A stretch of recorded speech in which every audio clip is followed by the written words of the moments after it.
Good evening everyone. चलिए start करते हैं।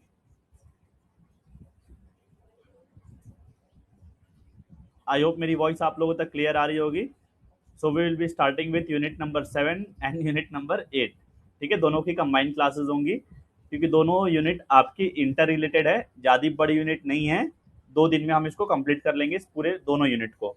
एक क्लास आज होगी आपकी, एक क्लास कल होगी। तो कल होगी आपकी, यानी कि कल हमारा यूनिट नंबर 7 और 8 भी कंप्लीट हो जाएगा।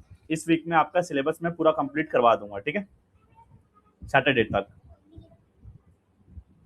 चलिए एक बार क्रॉस चेक कर लेते हैं, वॉइस सही आ रही है तो फिर स्टार्ट करते हैं। आप लोग देख पा रहे होंगे यूनिट का नाम कल होगी आपकी, यानी कि कल हमारा।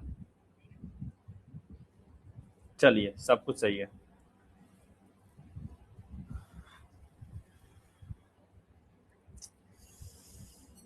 एक सेकंड, मेरी तरफ से एंड सही नहीं है।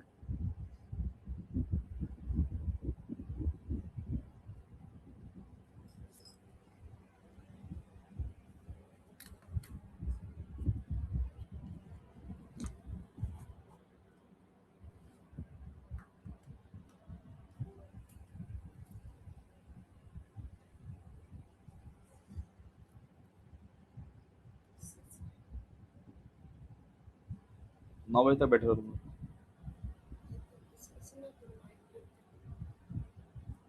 हाँ तो कल छुट्टी था, आप लोग का बैकलॉग आराम से कवर हो जाएगा। ठीक है, मैं तो ब्रेक ब्रेक बराबर देता हूँ आपको लोग को, इतना टाइम मिल रहा है बैकलॉग कवर करने के लिए, इजीली कवर हो जाएगा। ठीक है, बैकलॉग के लिए तो अलग से ऐसा टाइम नहीं चाहिए।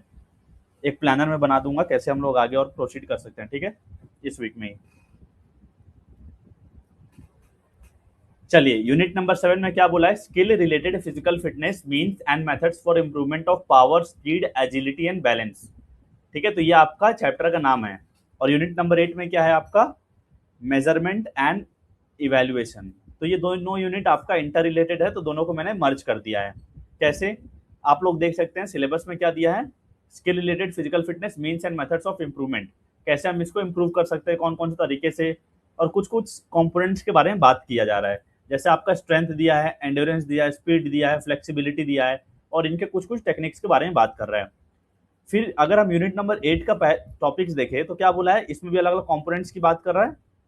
स्ट्रेंथ, स्पीड, एजिलिटी, बैलेंस, और एक सीनियर सिटीजन का टेस्ट है, रिकली एंड जॉन्स। तो दोनों को मैंने मर्ज कर दिया है और आपके लिए अलग सा सिलेबस बनाया है। ये रहा आपका सिलेबस। हाँ, तो ये आपका सिलेबस है, ठीक है, क्योंकि दोनों यूनिट को मैंने मर्ज कर दिया जैसा जैसा वो इंटर रिलेटेड है। तो आज की क्लास में हम पहला वाला टॉपिक को कवर करेंगे, स्ट्रेंथ, आइसोमेट्रिक, आइसोटोनिक और आइसोकाइनेटिक, और साथ ही में इसको कैसे इंप्रूवमेंट किया जा सकता है। First one is standing broad jump, और second one is medicine ball back throw. ठीक है, फिर आपको बच जाएगा एंड्योरेंस, स्पीड और फ्लेक्सिबिलिटी। ये तीनों टॉपिक्स को मैं कल आपको क्लास में पढ़ा दूंगा। आज हम पढ़ते हैं पहला वाला टॉपिक को। दोनों को मैंने मर्ज कर दिया है, तो आपको इसी फॉर्म में टेस्ट सीरीज वगैरह सारी चीजें मिलेगी। कंफ्यूज मत होइएगा सर यूनिट नंबर 8 का है, 7 का है, दोनों एक ही में है। आपके लिए आसानी होगा याद करने के लिए, इसलिए मैंने मर्ज कर दिया। तो इस यूनिट को स्टार्ट करने से पहले हम लोग जानेंगे फिजिकल फिटनेस होता क्या है, क्योंकि इतने सारे कंपोनेंट्स थे ना, वो किसके कंपोनेंट्स थे, वो कहीं ना कहीं फिजिकल फिटनेस के ही कंपोनेंट्स थे। भले वो कुछ हेल्थ रिलेटेड हो, कुछ स्किल रिलेटेड हो सकते हैं। तो फिजिकल फिटनेस मतलब क्या होता है कि मान लीजिए हम बोलेंगे किसी को फिजिकली फिट है, तो बोलेंगे यार तू फिजिकली फिट है, तू ओबीस नहीं है, मोटा नहीं दिख रहा है, फिट दिख रहा है, तू फिजिकली फिट है। पर ऐसा नहीं होता है। अगर मैं कैसा भी हूँ, अपना daily day to day activities जो मेरी हो रही हैं, उनको मैं अच्छे से काम कर पा रहा हूँ, और साथ ही में अगर कोई ऐसी सिचुएशन आ गई जहाँ पे मुझे और एक्स्ट्रा काम करना पड़े, जैसे मान लीजिए आप घर में बैठे हुए नॉर्मल अपना डेली का life day to day routine को फॉलो कर रहे हैं, फिर मम्मी ने बोल दिया आपको आज राशन लेने जाना है। अब बोले मम्मी यार थका हुआ मैं नहीं जाऊंगा, तो वहां पे आप फिजिकली फिट नहीं है। तो जो भी इमरजेंसी केस आई, अगर आप उस डिमांड को भी फुलफिल कर पा रहे हैं, so you are physically fit. Simple शब्दों में, ठीक है, ये बस समझना है हमें। तो वही चीज यहाँ पे लिखा गया है, the ability to perform daily task vigorously and alertly. आपको अच्छे से करना जैसा आप करते हैं, with energy left over for enjoying leisure time activities. कुछ फ्री टाइम बच गया तो आप उसको भी एंजॉय कर ले रहे हैं, और कोई इमरजेंसी डिमांड आ गई तो उसको भी फुलफिल कर पा रहे हैं। तो अगर हम सारा कुछ कर रहे हैं तो फिजिकली फिट है। अब क्या बोला है, फिजिकल फिटनेस कैसे कैसे इन्फ्लुएंस होता है, तो यहाँ पे मैंने 2 कलर में मार्क किया है, एक रेड में किया है, कुछ ग्रीन में किया है। तो रेड में क्या क्या है, एज, सेक्स, हेरिडिटी। तो एज मतलब मेरा एज हो गया, अब एज को हम बदल सकते हैं, नहीं बदल सकते हैं। अपना मेल फीमेल बदल सकते हैं, कैरेक्टरिस्टिक्स नहीं बदल सकते हैं, हेरिडिटी बदल सकते हैं, पेरेंट्स जैसे हम जीन से आ रहे हैं तो नहीं बदल सकते हैं। तो ये तीनों क्या है आपके नॉन मॉडिफिएबल फैक्टर्स हैं विच इन्फ्लुएंसेस फिजिकल फिटनेस। क्या हो जाएंगे ये? नॉन मॉडिफिएबल, क्योंकि इसको हम मॉडिफाई नहीं कर सकते हैं। ठीक है, अब क्या बोला है जो ग्रीन में दिए गए हैं, पर्सनल हैबिट्स, आपकी एक्सरसाइज, ईटिंग हैबिट्स, में कैसे खा रहा हूँ, आपका डाइट, आपका एटीट्यूड टुवर्ड्स योर लाइफ, आपका एंग्जाइटी कैसे लेते हैं, टेंशन, स्ट्रेस, आप कितना वैल्यू करते हैं फिजिकल फिटनेस को। तो ये सारे क्या है आपकी मॉडिफिएबल फैक्टर्स हैं, यानी कि इनको हम अपने हिसाब से मॉडिफाई करके चला सकते हैं। क्लियर है? सिंपल सा, मॉडिफिएबल क्या होगा, नॉन मॉडिफिएबल क्या होगा, समझ जाएंगे, आएगा क्वेश्चन तो कर लेंगे। बेसिक सा चीज था, बेसिक सा नॉलेज क्लियर हो गया होगा। अब बात करते हैं, जो हमने फिजिकल फिटनेस बात किया तो इसके कुछ कंपोनेंट्स के बारे में बात करते हैं। तो पहला क्या बोला है, health related physical fitness components, यानी कि वो स्वास्थ्य के रिलेटेड होगा, किसी इंसान को हेल्दी रखना है तो ये बॉक्सेस को आप टिक करते चलिए। दूसरा क्या बोला, skill related physical fitness components, यानी कि जो ऐसे चीजें हैं जो स्किल में रिक्वायर्ड है, यानी कि आपको कोई गेम खेलने जाएंगे तो वो कंपोनेंट्स आपको रिक्वायर्ड होगा। तो दोनों को हम कवर कर लेते हैं, इससे एक क्वेश्चन आपका आया हुआ है पीवाईक्यूज में। तो हेल्थ रिलेटेड कंपोनेंट्स में क्या बोला है, आपकी 5 चीजें होती हैं हेल्थ रिलेटेड, यानी कि इंसान को अगर स्वस्थ रहना है तो ये 5 चीजों पे काम करना है। कौन कौन सी? कार्डियोवास्कुलर एंड्योरेंस, मस्कुलर स्ट्रेंथ,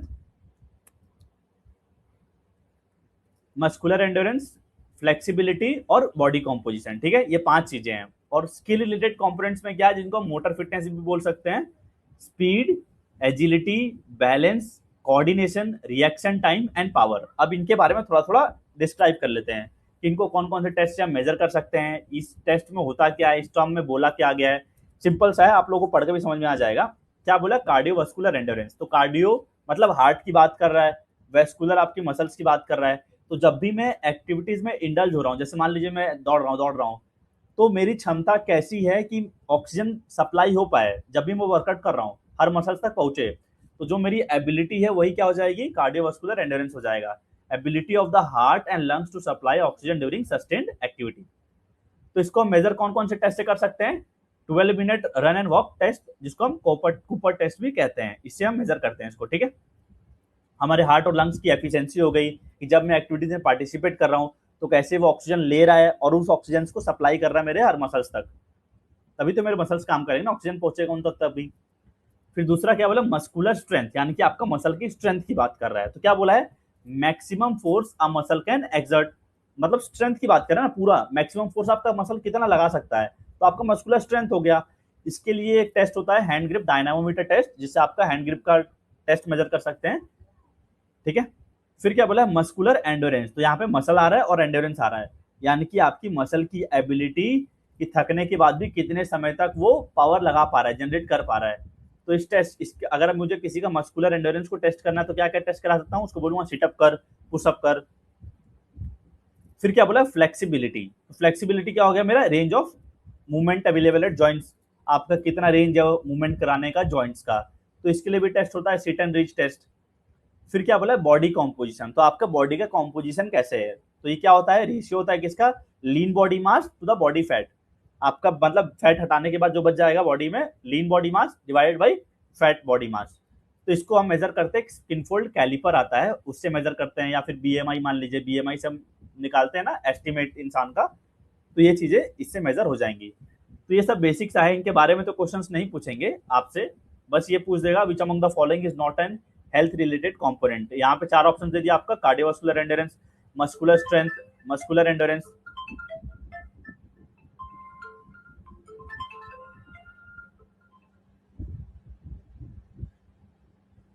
ठीक है। तो ऐसे करके एक इधर से ऑप्शन पटक देगा, ठीक है। तो आपको वहां पर आइडेंटिफाई करना पड़ेगा कौन सा हेल्थ रिलेटेड है और कौन सा स्किल रिलेटेड है।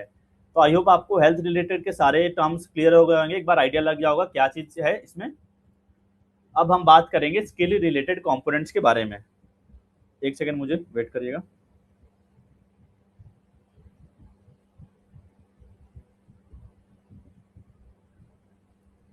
हाँ, जो रेड में रहता है ना, थोड़ा सा मैं हाईलाइट कर देता हूँ अलग कलर से, मतलब वो इंपॉर्टेंट रहता है। अब स्किल रिलेटेड में क्या बोला, यानी कि स्किल में रिक्वायर्ड होगा, तो क्या बोला, स्पीड हो गया। अब स्पीड क्या हो गया, आप कितना शॉर्टेस्ट टाइम में कोई काम को कर पा रहे हैं, वही है ना, ability to perform movement in shortest possible time.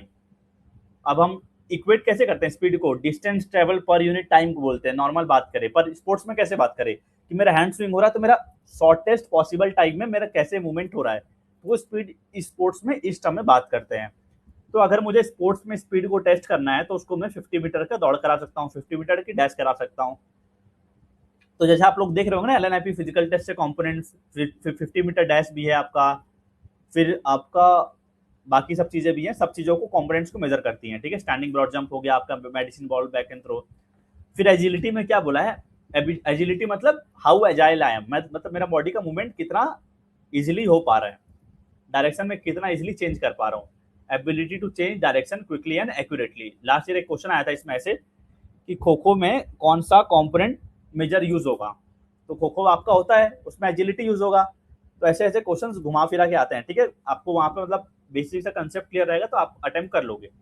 Agility क्या हो गया, हाउ एजाइल है, मेरा कितना जल्दी बॉडी पोजीशन चेंज कर पा रहा हूँ, कितना एक्यूरेट कर पा रहा हूँ। तो इसके लिए भी टेस्ट है आपका इलिनॉइस एजिलिटी टेस्ट या फिर शटल रन। फिर बात करते हैं बैलेंस का। तो बैलेंस मतलब क्या हो जाएगा, मैं अपने बॉडी का इक्विलिब्रियम को मेंटेन कर पा रहा हूँ, यानी कि net constant force acting on my body from all sources is zero. चारों तरफ से बराबर चला, इधर से भी उतना ही फोर्स है, इधर से भी उतना ही फोर्स है, ऊपर से भी उतना ही फोर्स है, नीचे से भी उतना ही फोर्स है, तब मेरा बॉडी इक्विलिब्रियम में मेंटेन कर रहा है। तो इसके लिए भी टेस्ट होता है आपका, पढ़ेंगे आगे, स्टोर्क स्टैंड टेस्ट। फिर क्या बोला, कोऑर्डिनेशन। तो कोऑर्डिनेशन क्या हो गया, कैसे मैं अपने सेंसेस और बॉडी पार्ट्स को कोऑर्डिनेट कर पा रहा हूँ। जैसे बॉल आ रहा है कैच करने के लिए, तो मेरा न्यूरॉन्स इंपल्स जाएगा, मैसेज ट्रांसमिट करेगा कि आपको बॉल आ रहा है, कैच करना है, तो अब मेरा हाथ अपने आप जाएगा। तो कैसे मेरा सेंसेस, न्यूरॉन्स और मेरा बॉडी पार्ट्स कोऑर्डिनेट कर रहे हैं, तो यहाँ पे कोऑर्डिनेशन में हो जाएगा। रिएक्शन टाइम क्या हो गया, how quickly I am reacting to a stimulus. मतलब मान लीजिए कोई भी सिग्नल आया बाहर से, आपको स्टिमुलस मिला, तो कितना जल्दी आप उस पर रिएक्शन दे रहे हो, वो आपका रिएक्शन टाइम हो गया। How quickly we are reacting to a stimulus. Stimulus क्या हो गया, कोई भी बाहर से जो आ रहा है, कि आपको किसी ने मारा, अब मारा तो क्या हुआ, स्टिमुलस लगा। अब स्टिमुलस लगा तो आपको लगा कि इसको और वापस दूं, तो आपको जब मारेंगे वापस तो वो रिएक्शन हो जाएगा। पर किसी और ने आपको टच किया तो क्या हो गया, स्टिमुलस हो गया। फिर पावर बोला है, पावर क्या हो जाएगा आपका, स्ट्रेंथ और स्पीड। पावर वही होगा ना, आप स्ट्रेंथ को स्पीड के साथ कंबाइन कर दे रहे हैं। तो जैसे इसका टेस्ट अगर मुझे करना है किसी के पावर का, तो उसके लिए स्टैंडिंग ब्रॉड जंप हो गया आपका, वर्टिकल जंप हो गया। तो ये सारी चीजें मैं करा सकता हूँ। आई होप आपको काफी कुछ चीजें क्लियर हो गई होंगी फिटनेस के बारे में, क्या होता है और उसके क्या क्या कॉम्पोनेंट्स होते हैं। तो ये सब थे आपके स्किल रिलेटेड, यानी कि स्किल कोई भी मुझे करनी है तो उसमें रिक्वायर्ड होगा, और ये सब अगर मुझे हेल्दी रहना तो ये सारे कॉम्पोनेंट्स रिक्वायर्ड होंगे। ये पांचों आपको टिप्स पर रहने चाहिए, cardiovascular endurance, muscular strength, muscular endurance, दो एंड्योरेंस का हो गया, cardiovascular, muscular endurance, muscular strength, muscular muscular दो बार आएगा, फ्लेक्सिबिलिटी एंड बॉडी कॉम्पोजिशन। इधर क्या आ जाएगा, speed, agility, balance, coordination, reaction time और पावर। क्लियर है सभी लोगों को, ये आपका हिंदी में भी दिया गया है, ठीक है, सब कुछ हिंदी में चल रहा है तो क्लियर हो गया होगा। अब हम चालू करते हैं सिलेबस को, जो हमें पढ़ना है, सारा कुछ यूज होगा, ठीक है। ऐसा उसका एक स्पेसिफिक आंसर नहीं है आपका। तो पहला वाला टॉपिक को स्टार्ट करते हैं, स्ट्रेंथ से स्टार्ट करते हैं, ठीक है। हमें पढ़ना है आइसोमेट्रिक, आइसोटोनिक, आइसोकाइनेटिक एक्सरसाइज के बारे में। इन सारे एक्सरसाइज के थ्रू हम मेजर कर सकते हैं स्ट्रेंथ को। तो सबसे पहले दो डेफिनेशन है स्ट्रेंथ के बारे में, डेफिनेशंस भी आए हुए हैं इससे, तो इसको देख लेते हैं। दो ही डेफिनेशन है जो आपके एनसीईआरटी में भी है, तो यही दोनों इंपॉर्टेंट है। According to Barrow and McGee, strength is the capacity of the whole body or any of its part to exert force. आपका स्ट्रेंथ क्या हो गया, कैपेसिटी हो गया आप बॉडी का या फिर कोई भी बॉडी पार्ट्स का, कि आप कैसे फोर्स को एक्सर्ट कर पा रहे हैं, लगा पा रहे हैं अपने ताकत को। फिर अकॉर्डिंग टू मैथ्यूज क्या बोला इन्होंने बेसिकली मस्कुलर स्ट्रेंथ के बारे में बात करी है, ठीक है। तो muscular strength is the force that a muscle or group of muscles can exert against a resistance in one maximum effort. अब किसकी बात कर रहा है, मस्कुलर स्ट्रेंथ की बात कर रहा है। मस्कुलर स्ट्रेंथ क्या हो जाएगा, मेरे मसल का पूरा स्ट्रेंथ। तो वही बोला है ना कि मेरे मसल का कितना स्ट्रेंथ है कि कोई भी बाधा को, कोई भी रेजिस्टेंस को कितना एक बार में रेजिस्ट कर पाए अगेंस्ट में।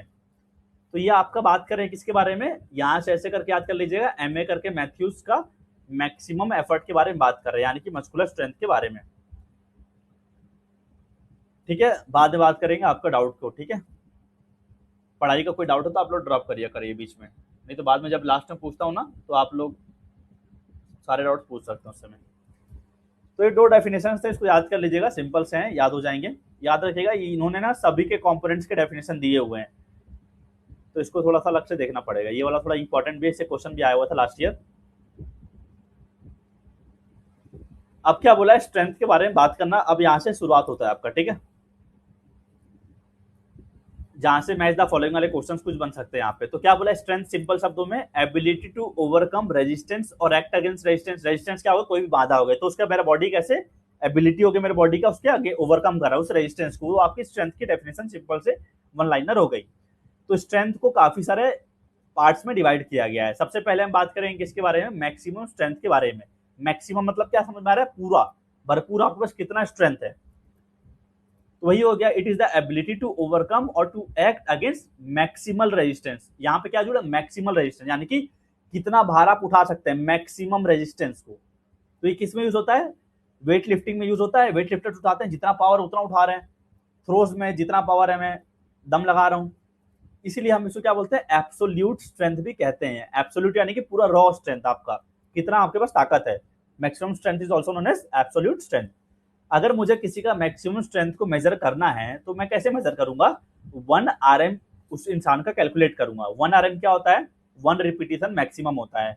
यानी कि आपको बुलाया जाएगा, मान लीजिए आपका स्क्वाट्स का निकालना है मुझे 1 RM, तो आप कितना भार को धीरे धीरे मैं बढ़ाऊंगा, 80 किलो, 90 किलो, 120 किलो, आप कितना मैक्सिमम वेट लिफ्ट करके उस पर्टिकुलर चीज को कर सकते हैं। तो वहां पे आपका 1 RM फिक्स हो जाएगा कि इंसान की 1 रिपीटिशन मैक्सिमम आने की क्षमता ये है। तो वहां से मैं इस इंसान की मैक्सिमम स्ट्रेंथ को निकाल सकता हूं। पहला वाला क्लियर हो गया होगा, मैक्सिमम स्ट्रेंथ क्या है, मैक्सिमम स्ट्रेंथ है। अब दूसरा क्या बोला है, एक्सप्लोजिव। एक्सप्लोजिव में क्या होता है, स्ट्रेंथ और स्पीड जुड़ जाती है, तो ये एक्सप्लोजिव हो जाता है, यानी कि स्पीड के साथ आपको स्ट्रेंथ लगाना है। तो वही चीज यहाँ पे लिखा गया है, it is the ability to overcome resistance with high speed. आप रेजिस्टेंस को उठा तो रहे हैं, जैसे क्लीन एंड जर्क में होता है ना, ताकत तो लगा रहे हैं लेकिन स्पीड के साथ लगा रहे हैं। तो जो 100 मीटर स्प्रिंटर्स होते हैं, पूरा एक्सप्लोसिव पावर लगाना पड़ता है उनको, स्ट्रेंथ लगता है आपको स्टार्ट करने में। क्लीन एंड जर्क हो गया आपका वेट लिफ्टिंग में, पावर लिफ्टिंग में, तो यहाँ पे आपका एक्सप्लोसिव स्ट्रेंथ लगेगा।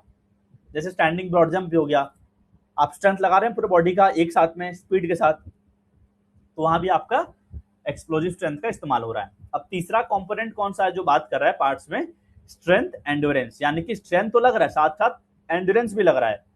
तो आपका एबिलिटी हो गया कि आप स्ट्रेंथ लगाते लगाते कितना फटीग को इग्नोर कर पा रहे हैं। तो it is the ability to overcome resistance under conditions of fatigue. थकने के बाद भी आप ताकत लगाए जा रहे हैं, तो कितनी आपकी क्षमता है, वो हो गई strength endurance. Used by swimmers. अब आपको पानी में लगे मजा आता है तैरने में, पर स्ट्रेंथ तो लगेगा ना। तो स्विमर्स में जब हम करेंगे, थक गए हम फिर भी स्ट्रेंथ लगा रहे हैं।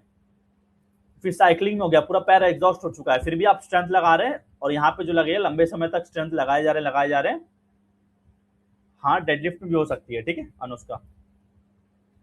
जहां भी स्ट्रेंथ आएगी स्पीड के साथ आएगी, वहां पे आपका एक्सप्लोसिव जुड़ जाएगा, ठीक है। सिंपल सा कंसेप्ट है, आप कोई भी चीज में इक्वेट कर सकते हैं जहां भी लग सकता है।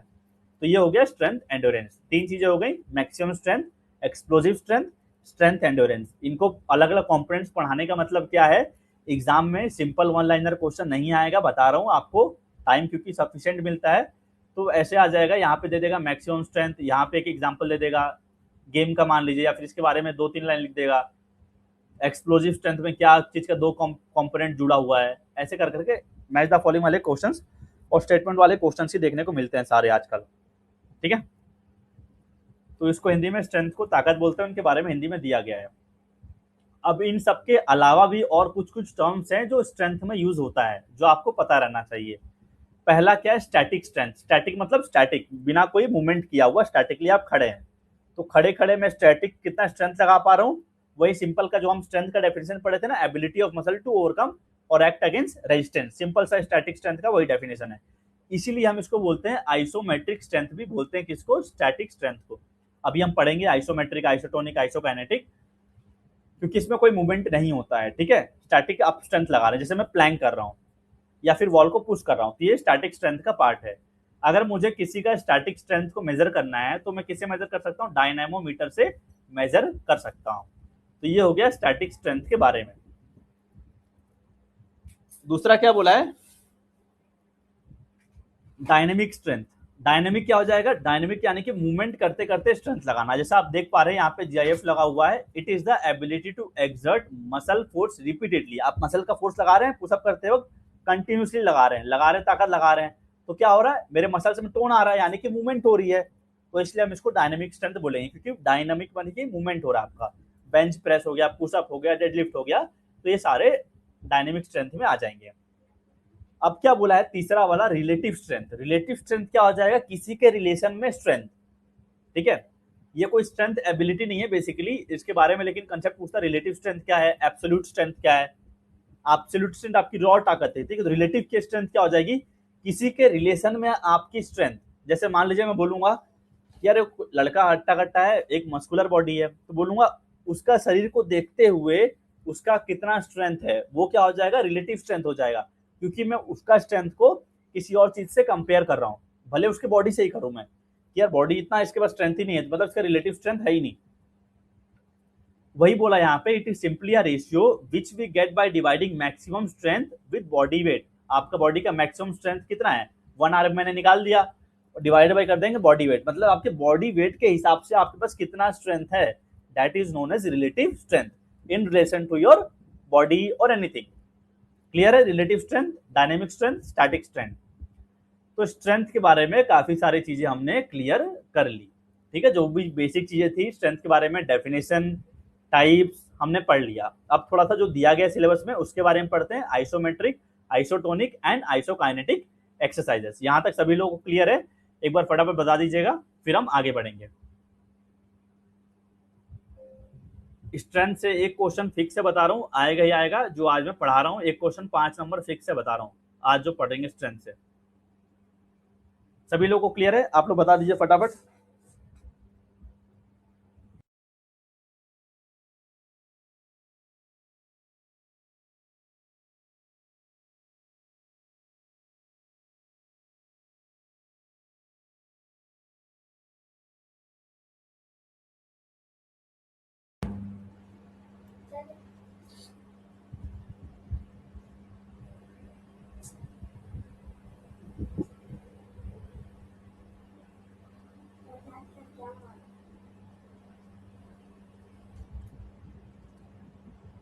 बच्चे बैठे हैं बगल में, वो सब पढ़ने आते हैं, ठीक है। सब ये बोल रहे हैं घर जाने के लिए, तो मैं इनको रोक के रखता हूँ 9 बजे तक, जब तक क्लास खत्म नहीं होगा।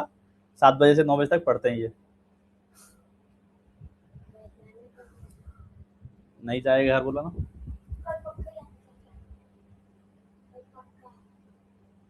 रिलेटिव स्ट्रेंथ कंफ्यूजिंग है, क्यों कंफ्यूजिंग है, आपका बॉडी वेट के हिसाब से आपका रिलेशन देख रहे हैं, आपके पास कितना स्ट्रेंथ है, बस सिंपल सा वही हो गया।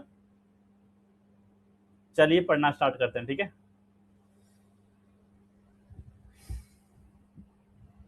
क्या बोला आइसोमेट्रिक स्ट्रेंथ के बारे में, ये आपका सिंपल सा एक क्वेश्चन बन सकता है यहाँ से, ठीक है।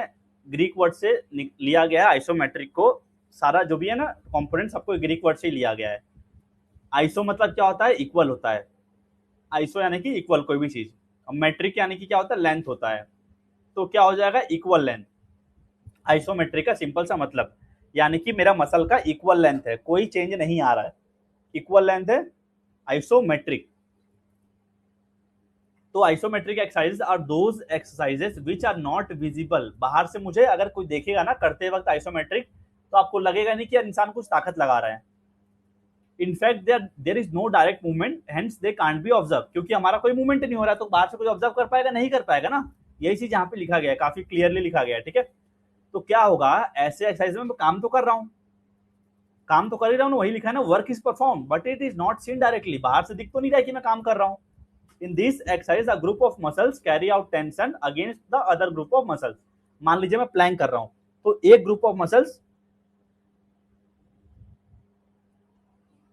आऊंगा, रुक जाइए, ठीक है, पढ़ा लेने दीजिए। आप जो पूछ रहे हैं ना, आगे मैंने ऐड ऑन किया हुआ है यहाँ पे, ठीक है, दिख रहा है आपको, ये जो आपका डाउट है पढ़िए, ठीक है। मैं सब चीज बता रहा हूँ ना, नोट्स पे पूरा रिलायबल नोट्स है, पढ़ते जाओ, इससे अच्छा नोट्स नहीं मिलेगा, और सारा क्वेश्चन इसी में से आएगा, आप पढ़ते चलिए, ठीक है। क्या बोला, मैं बता रहा था आपको, आइसोमेट्रिक एक्सरसाइज में कोई भी मूवमेंट तो लगा रहे हैं, ताकत तो लगा रहे हैं आप, मसल में टेंशन भी हो रहा है, पर बाहर से आपको दिख नहीं रहा है, तो डायरेक्टली सीन नहीं हो रहा है। तो क्या होता है ऐसे एक्सरसाइज में, work is done but muscle do not change their length, muscle change तो नहीं कर रहे हैं भैया, तो क्या हो जाएगा, वर्क डन क्या हो जाएगा, जीरो हो जाएगा, क्योंकि वर्क डन का फॉर्मूला क्या होता है, फोर्स इंटू डिस्प्लेसमेंट। तो फोर्स क्या हो गया, ताकत लगा रहा हूँ भैया, बिल्कुल लगा रहा हूँ। तो फोर्स इंटू डिस्प्लेसमेंट, डिस्प्लेसमेंट क्या होगा, डिस्टेंस चेंज। अब आपका डिस्टेंस को चेंज हो रहा है क्या, नहीं हो रहा है ना, शॉर्टेस्ट डिस्टेंस होता है ना डिस्प्लेसमेंट का, तो कोई चेंज हो रहा है डिस्टेंस में या फिर डिस्प्लेसमेंट में, नहीं हो रहा है। तो फोर्स इंटू डिस्प्लेसमेंट क्या हो जाएगा, जीरो हो जाएगा। तो मैंने मसल टेंशन कम काम तो कर रहा है, पर वर्क डन कितना हो रहा है, जीरो हो रहा है। तो वही इसके एग्जाम्पल से क्वेश्चंस बनते हैं। Pushing a wall is an example of which among the following, ये बेसिक सा कॉमन सा क्वेश्चन है, बनता है। स्टडी वॉल, प्लैंक एक्सेट्रा, तो आप मतलब समझ गए तो हो जाएगा।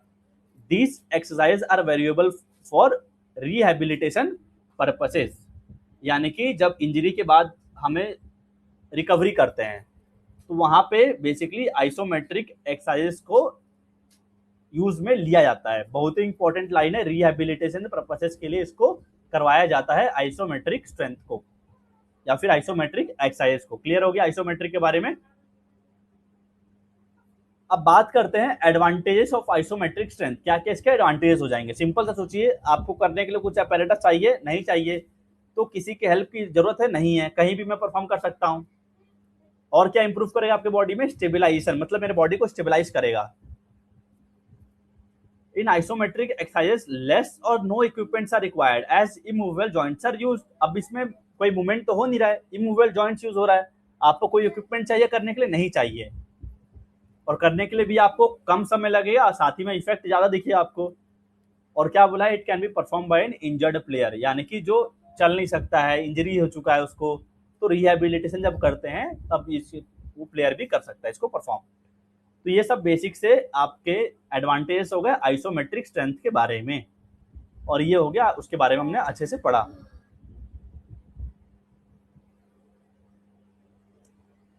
इनको चुप करा तो प्लीज।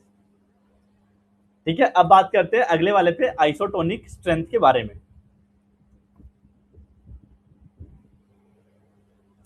बिल्कुल डेवलप होगा अरशद,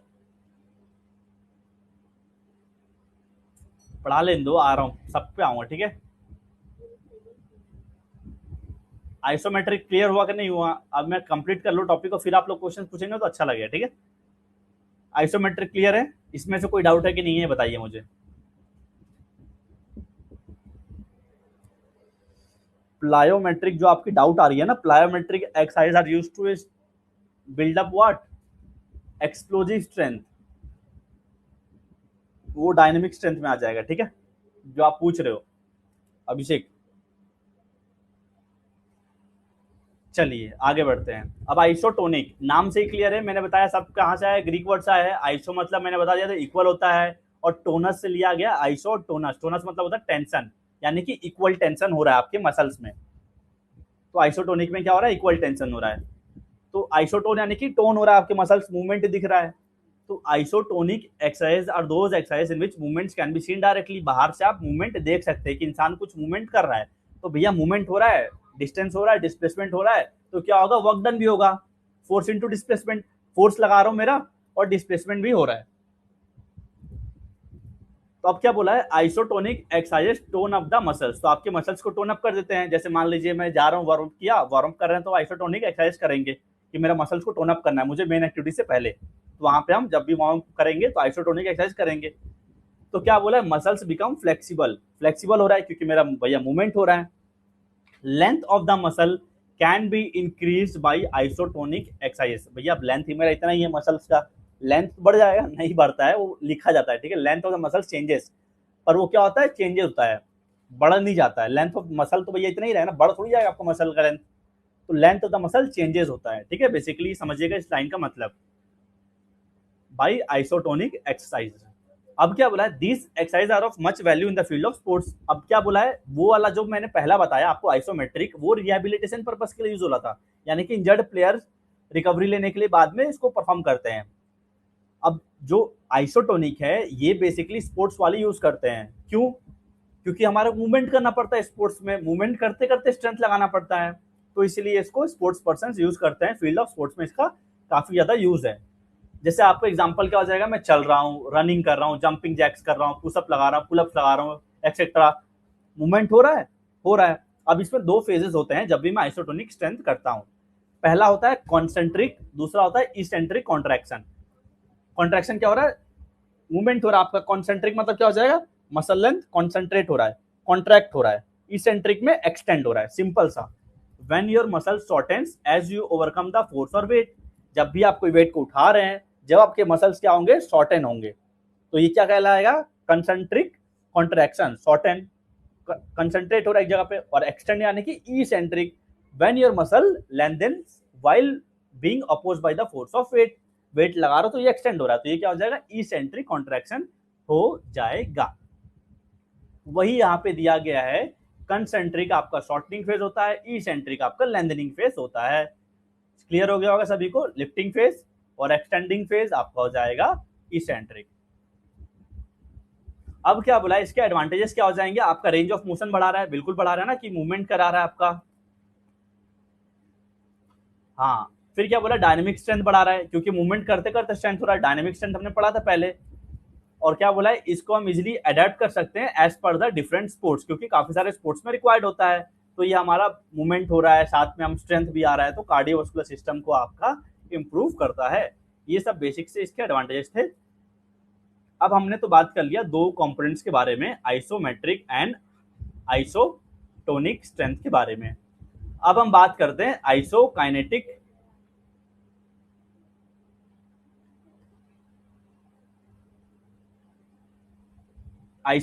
स्ट्रेंथ के बारे में। ठीक है, तो आइसोकाइनेटिक में क्या बोला, ये भी ग्रीक वर्ड से आया, मैंने बता दिया सभी ग्रीक वर्ड से आए हैं। आइसो मतलब क्या होता है, इक्वल होता है, काइनेटिक मतलब क्या होता है, मूवमेंट की कहीं ना कहीं बात कर रहे हैं, यानी कि मूविंग की। तो आइसोकाइनेटिक का अगर कंबाइन करते हैं हम, आइसो प्लस काइनेटिक, तो इसका मतलब क्या हो जाएगा, इक्वल मोशन हो जाएगा। ठीक है, मतलब जब भी आप कोई मूवमेंट कर रहे हैं तो इक्वल मोशन हो रहा है आपका। ठीक है, इसको अभी एग्जांपल से आपको और अच्छे से क्लियर करूंगा इसमें होता क्या है बेसिकली। तो isokinetic method was first introduced by J Perrin. बहुत इंपॉर्टेंट है यहाँ पे, इसलिए मैंने इनमें नाम दिया हुआ है और बाकी दोनों में नहीं दिया हुआ था। तीनों को आगे मैंने दिखाया ना, एड ऑन किया गया है, पर आइसोकाइनेटिक का पूछता है, बहुत ही कॉमन है ये क्वेश्चन, 1968 में जे पेरिन ने दिया था। तो आइसोकाइनेटिक कॉन्ट्रैक्शन में क्या होता है, ये लाइन रट लीजिएगा, यही क्वेश्चन आता है। The muscle applies maximal force throughout the range of movement. अब क्या होता है, जब भी मैं कर रहा हूं, मूवमेंट कर रहा हूं, ठीक है, आइसोमेट्रिक कर रहा था तो मैं क्या करता, सिंपल सा पुशिंग अ वॉल, मैं मसल टेंशन लगा रहा हूं, मेरा मूवमेंट हो रहा है, बाहर से नहीं दिख रहा है। ठीक है, तो वर्क डन 0 था आइसोमेट्रिक में। आइसोटोनिक में क्या बोला मैंने, मूवमेंट कर रहा हूं लेकिन बाहर से दिख पा रहा है आपको कि मसल्स मेरे टोन अप हो रहे हैं, मूवमेंट हो रहा है। तो क्या हो रहा है, जैसे मान लीजिए डंबल है, मैं उठा रहा हूं, तो मैंने उठाने में ताकत लगा, पर क्या डंबल को नीचे लाने में आपको ताकत लगाना पड़ेगा, नहीं लगाना पड़ेगा ना, ग्रेविटी के फोर्स में अपने आप ही नीचे चल जाएगा। तो यहां तक तो आइसोटोनिक था। अब क्या हो जाएगा, मान लीजिए मैं आइसोकाइनेटिक को परफॉर्म कर रहा हूं, तो आइसोकाइनेटिक को हम मशीन्स के थ्रू ही परफॉर्म करते हैं। इसके अलग अलग मशीन्स आते हैं, ठीक है, जैसे साइबेक्स मशीन हो गया। तो इसमें क्या होता है, आपको वेट रेजिस्टेंस दिया जाएगा, तो उसमें आपको force throughout the range of motion लगाना पड़ेगा। यानी मैं उठा रहा हूं तो मुझे ताकत लगाना पड़ा, अब मैं हाथ को डंबल को नीचे लाऊंगा तो नीचे लगाने में भी मुझे उतना ही ताकत लगाना पड़ेगा जितना ऊपर ले जाने में लगा था। इसीलिए जितने बड़े बड़े कंट्रीज है ना, अपने एथलीट्स को जब भी अच्छे लेवल पार्टिसिपेट करते हैं, उनको आइसोकाइनेटिक की ट्रेनिंग देती है। मान लीजिए मैंने ऊपर किया, मेरा ये मसल डेवलप हो गया, पर जब मैं नीचे जा रहा हूँ डंबल उठाते वक्त, तो भैया नीचे जाने का तो मेरा ऑपोजिट एंटागोनिस्ट मसल डेवलप नहीं हो रहा है ना, क्योंकि इसमें तो ग्रेविटी मुझे हेल्प कर दे रहा है। तो इसीलिए आइसोकाइनेटिक में ये फर्क होता है, the muscle applies maximal force throughout the range of movement. तो वही बोला यहाँ पे, specifically design machines are necessary for using isokinetic method of strength development. अलग अलग मशीन्स आती हैं, उसके अलग अलग नाम होते हैं, साइबेक्स वगैरह। ठीक है, तो आइसोकाइनेटिक भी क्लियर हो गया आपका। अब यहाँ पे तीनों के बारे में सिंपल सा, कुछ भी समझ में नहीं आया तो अभी यहाँ पे समझ में आ जाएगा। सिंपल सा टॉपिक था, आई होप समझ में आ जाना चाहिए था आपको। क्या बोला है, no significant change in length of contracting muscle isometric में, क्योंकि वर्क डन 0 है। वर्क डन क्या था, फोर्स इनटू डिस्प्लेसमेंट था, फोर्स तो लग रहा है लेकिन डिस्प्लेसमेंट नहीं हो रहा है, तो वर्क डन 0 हो गया।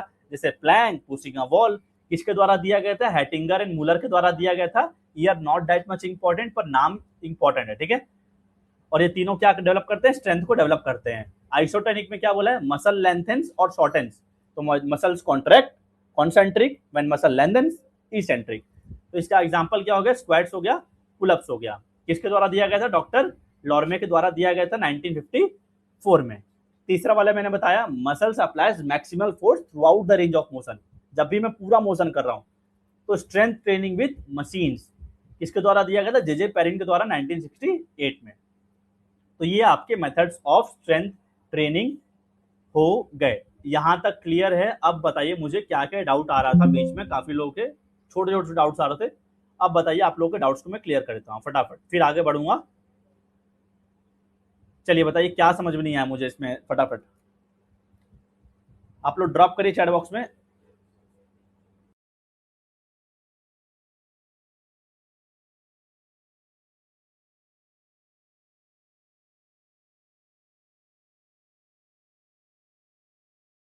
सभी लोगों को क्लियर है? फटाफट बता दीजिए। आप लोग बहुत सारे लोग बीच में ड्रॉप करे जा रहे करे जा रहे। क्या डाउट आ रहा है? डाउट बताइए, अब मैं पूछ रहा हूँ आपसे। जिम आइसोकाइनेटिक में आता है या आइसोटोनिक में? जिम आपका आइसोटोनिक में आएगा ना। अब जिम में आपके डिपेंड करेगा कौन सा मशीन है, वो मशीन है जिस पे आप वर्कआउट कर रहे हैं कि नहीं कर रहे हैं। जिम आइसोटोनिक में आएगा ना। डंबल ही तो रहता है जिम, और क्या रहता है? मशीन थोड़ी रहता है, वो अलग से मशीन लाना पड़ता है। Difference between strength and power. Strength में क्या हो गया? आपका रॉ स्ट्रेंथ हो गया, ठीक है। स्ट्रेंथ मुझे कहीं भी लगाना पड़ सकता है, पर पावर में क्या होता है? पावर में आपका स्ट्रेंथ के साथ स्पीड जुड़ जाता है, यानी कि जहां पे एक्सप्लोसिवनेस आ जाता है ना, वहां पे पावर आ जाता है। और स्ट्रेंथ यानी कि आपका मैक्सिमम स्ट्रेंथ हो गया। आइसोकाइनेटिक की कुछ मशीन से दिखा दो, ठीक है। अच्छा ठीक है, एक सेकंड रुकिए, यूट्यूब खोल के मैं दिखा देता हूँ, ठीक है। पता नहीं,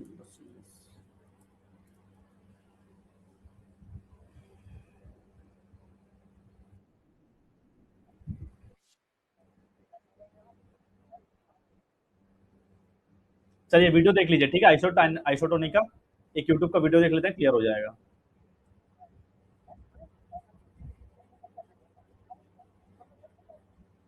ड्रीम 11 पे इस T20 सीजन क्रिकेटर्स और क्रिएटर्स के साथ बहुत देखो सारे मशीन के अनफिल्टर्ड नाम मैच आते हैं, मशीन के ऐसे नाम है कमेंट्री। बताऊंगा तो खुद ही कंफ्यूज हो जाओगे। मशीन के नाम से क्वेश्चन नहीं आएगा, बस समझ लो मशीन से होता है। देखते रहिए, ठीक है। आइसोकाइनेटिक मैं आपको दिखा रहा हूँ यहाँ पे, कोई भी अलग अलग मशीन से यहाँ पे।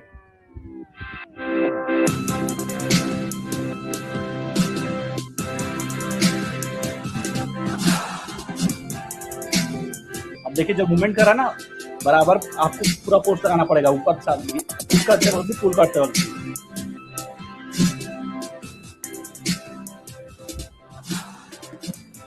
ये आपकी LNIP ग्वालियर में जो कॉलेज है ना, वहाँ पे रखी गई है मशीन है वहाँ पे।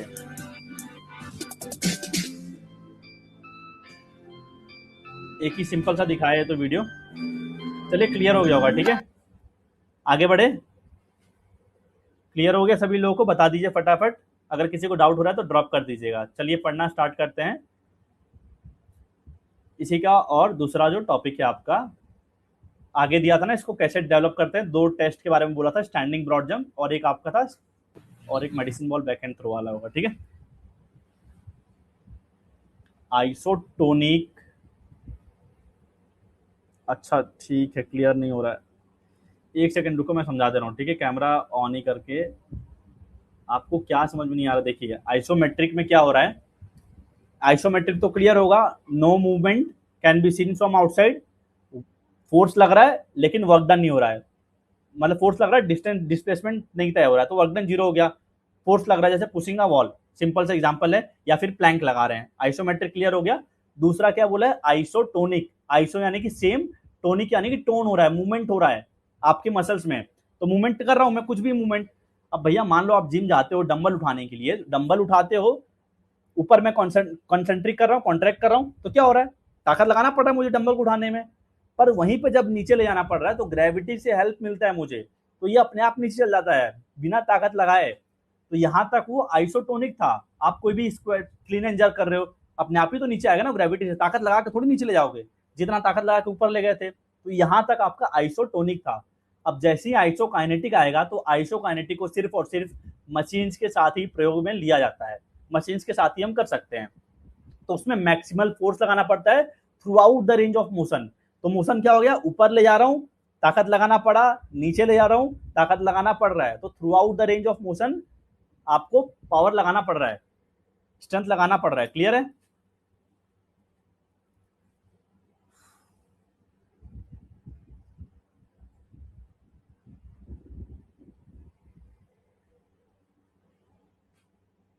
हाँ सेम हुई, ठीक है। जेड,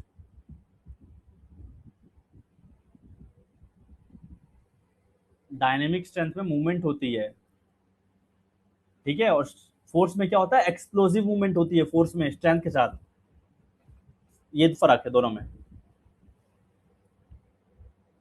साइकिलिंग में आपका स्ट्रेंथ एंड्योरेंस लगे ना, अभी तो मैंने बताया साइकिलिंग में क्या लगे आपको, साइकिलिंग एक 100 मीटर थोड़ी चलाना है, 20 किलोमीटर चला रहे हो साइकिलिंग, तो स्ट्रेंथ भी लगा रहे हो, एंड्योरेंस लगेगा वहां पे, स्ट्रेंथ एंड्योरेंस लगेगा आपका साइकिलिंग में, ठीक है।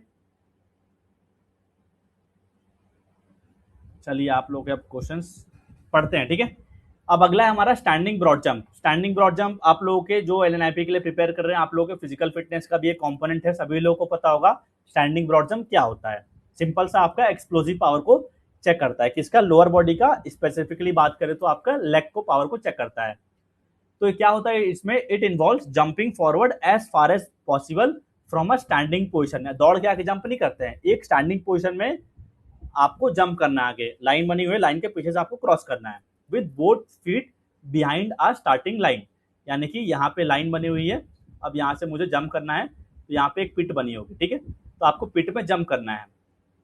तो इसमें मान लीजिए लाइन बना हुआ है ना, तो पूछता है क्वेश्चन केस बेस्ड कि कहाँ से मेजरमेंट होगा, तो ये चीज ध्यान रखिएगा, जहां से आपको दिया गया था कि ये लाइन से आपको कूदना है, उस लाइन से लेकर लास्ट पॉइंट ऑफ कॉन्टैक्ट तक आपका मेजरमेंट होता है। जैसे मान लीजिए मैंने कूदा 1.60 मीटर, ठीक है, मैंने जंप किया, तो लास्ट पॉइंट ऑफ कॉन्टैक्ट मेरा कहाँ था, पता चले मैंने आगे जंप किया और गिर गया पीछे, तो गिर गया पीछे, तो पता चला मैं यहाँ पे लेट गया ना, तो लास्ट पॉइंट ऑफ कॉन्टैक्ट ये हो गया, तो यहाँ तक मेजरमेंट लेते हैं। समझ गए ना जो मैं समझाना चाह रहा हूँ, point from where you are jumping, या फिर जो भी उनका लाइन बनाया गया है, यहाँ से आपको मेजरमेंट होगा, वहां से आपको जंप करना है to the last point of contact, वहां तक आपका मेजरमेंट होगा। ये केस बेस्ड क्वेश्चन आ सकता है, क्लियर होगा। अब क्या बोला है इसमें, क्वेश्चन क्या बनता है कि इसके फेजेस क्या होते हैं, तो बेसिकली 4 प्राइमरी फोर्सेज होंगे, फेजेस होंगे, मतलब अलग अलग चरण में इसको कैसे परफॉर्म किया जाएगा। तो पहला क्या बोला, प्रिपेरेशन। अब मैं लोडिंग लूंगा, कैसे, अपना क्या करूंगा इसमें, दोनों पैर को ग्रिप जमाऊंगा, अपना बैठ गया, अब मुझे क्या करना है, बेंड कर लिया मैंने, प्रिपेयर कर लिया, अब मुझे जंप करना है, तो बेंड होके मैं क्या करूंगा, टेक ऑफ करूंगा। एक्सप्लोजिव आएगा ना यहाँ पे, पावर आपकी लोअर बॉडी की, तो टेक ऑफ करेंगे आप। जब टेक ऑफ किया मैंने, पहला मैंने क्या किया था, प्रिपरेशन कर लिया, अब मुझे जंप करना है। सेकंड फेज में क्या किया मैंने, टेक ऑफ कर लिया, एक्सप्लोजिव साथ पूरा ताकत लगा के जंप किया। अब तीसरा क्या होगा, जब मैं हवा में हूं तो फ्लाइट में ही बोलूंगा ना, मैंने निकल गया और हवा में हूं तो फ्लाइट होता ना, फ्लाइट, तो फ्लाइट में हूं और नेक्स्ट स्टेप पे लैंडिंग करूंगा। तो ये 4 फेजेस हो गए, प्रिपेरेशन, टेक ऑफ, हवा में था फ्लाइट, एंड देन लैंडिंग। तो क्या बोला है, जो ये मूवमेंट होता है आपका स्टैंडिंग ब्रॉड जंप का, requires a counter movement, a powerful jump from both feet. तो दोनों पैरों को काउंटर मूवमेंट क्या हो जाएगा, काउंटर मूवमेंट मतलब मेरे बॉडी को बेंड करके मैं फोर्स को जनरेट करता हूँ, एक्सप्लोजिव स्ट्रेंथ को। तो काउंटर मूवमेंट जंप वहां पे लगता है, जैसे वॉलीबॉल में काउंटर मूवमेंट जंप लिया स्मैश मारने के लिए, बेंड करके हल्का जंप किए, तो वैसे ही इसमें काउंटर मूवमेंट जंप का यूज करते हैं। दोनों पैरों का कंट्रोल, फ्लाइट लेते हैं थ्रू द एयर स्टेबल, फिर लैंडिंग करते हैं, और जो रिलीज होता है 40 से 45%, और सॉरी 40 to 45 डिग्री ऑप्टिमल माना जाता है। अगर हमें लॉन्च एंगल की एंगल ऑफ रिलीज क्या रहेगा, ऑप्टिमल डिस्टेंस को ट्रेवल करने के लिए standing broad jump, that is 40 to 45 degree. यही सब क्वेश्चंस बनेंगे, केस बेस्ड बनेंगे, इससे बाहर नहीं बनेगा, ठीक है। क्लियर हो गया, एक वीडियो देख लेंगे तो और अच्छे से हमें क्लियर हो जाएगा। तो वीडियो यहाँ पे मैंने लगा दिया है, उससे पहले आप ये जान लीजिए इसको करने के लिए कितने अटेम्प्ट आपको दिए जाते हैं। यूजुअली किताबों में लिखा गया है 3 अटेम्प्ट दिए जाते हैं, पर जब आप ट्रायल देने जाएंगे एलएनआईपी बीपीएड एंट्रेंस का, तो वहां पे 2 ट्रायल दिया जाता है, ये चीज ध्यान रखिएगा, ठीक है। पर बुक में 3 दिया गया है, तो बेसिकली टेस्ट का 3 ही मिलता है। अब देख लीजिए कैसे जंप करना है, स्टैंडिंग ब्रॉड जंप, मैंने स्टांस लिया, ठीक है, प्रिपेयर किया बॉडी को, एक्सप्लोसिवली बेंड करके जंप किया, फ्लाइट है, हवा में है, फिर लैंडिंग करेगा। तो इसका मेजरमेंट कहां से कहां तक होगा,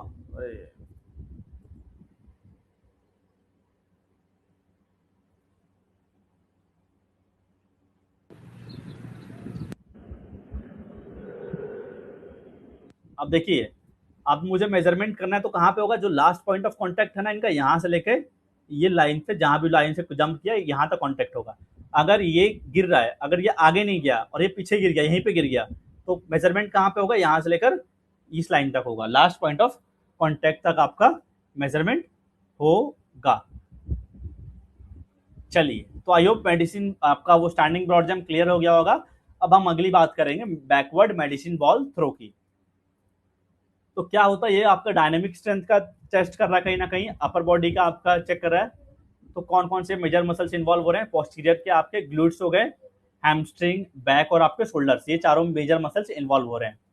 तो इसके अभी फेजेस होंगे। बैकवर्ड मेडिसिन बॉल को करने के लिए आपको पहले प्रिपेरेशन करना पड़ेगा, फिर काउंटर मूवमेंट या फिर एक्सीलरेशन। मान लीजिए काउंटर मूवमेंट मैंने बताया ना क्या हो जाएगा, जंप एक्सप्लोजिव स्ट्रेंथ को मतलब बेंड करके एक्सप्लोजिव स्ट्रेंथ को जनरेट करिए, काउंटर मूवमेंट या फिर एक्सेलरेशन, स्पीड आपको गेन करना है, फिर रिलीज और फॉलो थ्रू। पर इसमें ध्यान रखिएगा, जब भी मेडिसिन बॉल आप थ्रो करते हैं ना, ये सब केस बेस्ड क्वेश्चंस में आएंगे। तो ये लाइन दिया हुआ है, आपने बॉल को थ्रो कर दिया, अब थ्रो करके आपको इस लाइन के पार नहीं क्रॉस करना है। अगर आपने थ्रो करने के बाद भी क्रॉस कर दिया तो दैट इज फाउल, आपको वहां पे जीरो हो जाएगा, वो फाउल हो जाएगा, ठीक है। तो इसके भी 3 फेजेस थे, प्रिपेरेशन, काउंटर मूवमेंट, एक्सीलरेशन, या फिर उसके बाद एक्सीलरेशन के बाद एक और ऐड करना है, डी एक्सीलरेशन हो जाएगा। एक्सीलरेशन में मैंने ताकत लगाया था स्पीड के साथ, अब वापस ले आया, फिर रिलीज और फॉलो थ्रू उसी में आ जाएगा आपका, ठीक है। So it is design to develop total body power specifically in the hip, legs and core. अब इसका वीडियो देख लेते हैं।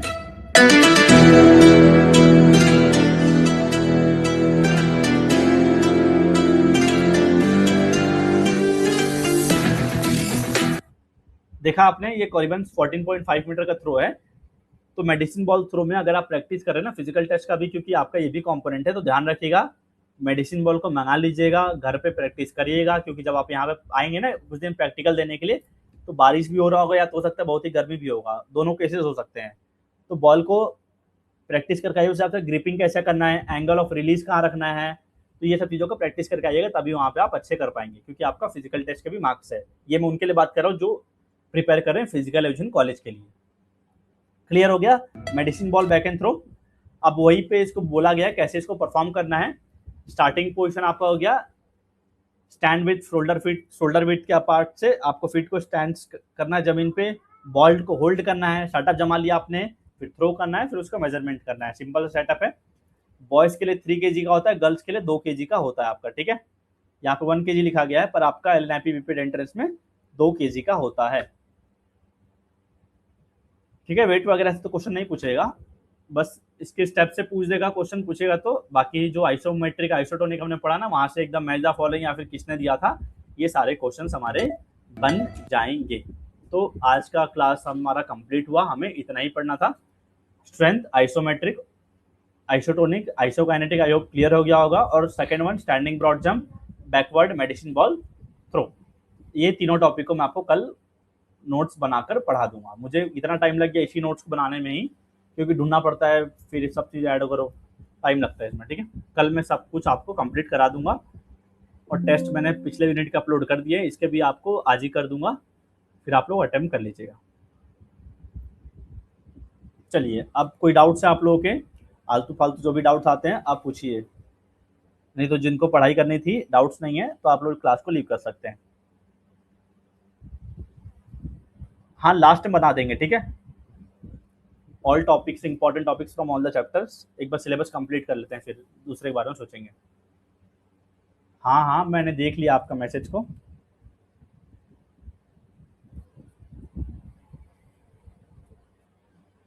टेस्ट ऐप में मिलेगा, अगर आप ढूंढ पा रहे हैं तो अच्छी बात है, नहीं ढूंढ पा रहे हैं तो ढूंढना सीखिए, ढूंढ लीजिएगा खुद से, ठीक है।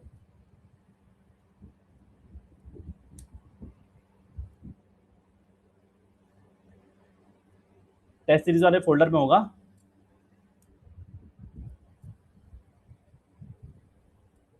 टेस्ट आपको मिलेगा, आपको यूनिट वाइज वाले फोल्डर को ओपन करना है। फोल्डर को ओपन करोगे तो आपको मिलेगा उसमें lecture, test series, mind mapping notes ऐसा लिखा हुआ। टेस्ट वाले पे ओपन करोगे तो हर यूनिट का अलग अलग चीजें मिल जाएंगी कंटेंट वाले सेक्शन में। Thank you for joining today's class. कल मिलते हैं रात को 8 बजे अगली क्लास के साथ। Bye bye. फोन कर रहा है और